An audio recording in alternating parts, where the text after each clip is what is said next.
Sport bless का ऐसा कुछ मानना है कि आगे आने वाले समर स्लैम में हमें ब्रॉक लेसनर भी अपना लास्ट मैच लड़ते हुए देखने को मिलने वाला है, और ये वो टाइम होने वाला है जिस टाइम पे एजे स्टाइल भी अपना लास्ट मैच लड़ने वाले हैं। तो ये बड़ी अजीब और बात वैसी लग रही है कि हमारे दो बिग सुपरस्टार एक टाइम पे रिटायर होने वाले हैं समर स्लैम में।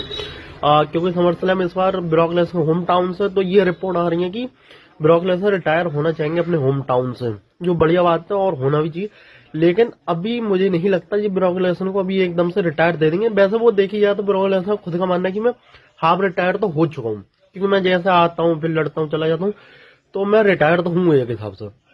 लेकिन डब्ल्यू कहीं ना उन्हें रियाद तक जरूर रोकेगी, जब तक रियाद की रेसलमेनिया नहीं हो जाती जब तक डब्ल्यू उन्हें रिटायर नहीं करने वाली है। तो ये रिपोर्ट सही भी है और इसको थोड़ा एक्सटेंड करेगी डब्ल्यू, और कहीं ना कहीं डब्ल्यू रेसलमेनिया जब रियाद में होगी, जब कहीं जाके ब्रॉक लेसनर रिटायर करेगी, क्योंकि रियाद अच्छा खासा रुपए देती है।